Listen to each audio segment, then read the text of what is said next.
du ja, okay, den optager. Okay. Jeg skal starte med at præsentere den ene prinsesse. Her. Hun hedder Ceciliani, og det lyder meget, meget magisk. Og det var det også. Hun var nemlig en fortryllende prinsesse.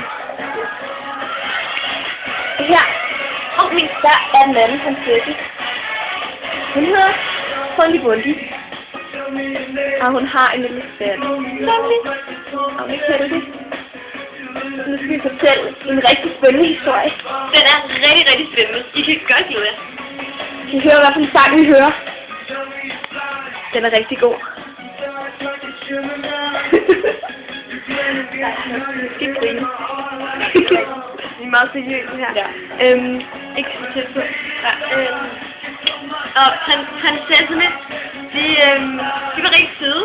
De var rigtig søde, selvom folk havde tendens til at blive lidt tætte. Bare en lille smule mørke på dem. En gang imellem, eller sjældent. Meget gang imellem. De blev altid gode venner med dem igen. Altid. Undtagen Pusser, men det er okay. Det er ikke lige ham.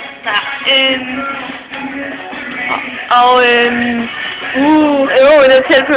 Ja, lidt længere væk. Hvad skal være så? Ja, prinsesserne, de ville finde ud af lidt om verden. Så de ville ud på en rejse. En rejse. Et eventyr. Præcis. Så hvor tog prinsesserne hen? De tog væk.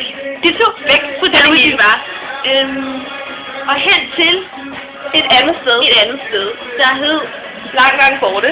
Lang Borte. Ligesom i Shrek. Er der nogen af dem til Shrek? Ja, ligesom der. Lang Borte. Og nu skal de lave en lille dans. Nej.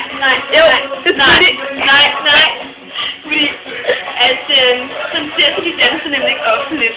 Jo. No? Jo, det der, du kan på trappen, så Oh ja. Til gengæld først. With the smile. Det er ikke ret alle sammen? Ja. Yes. Også mig. Ja, og nu tager den anden prinsesse. Okay, så. Ja.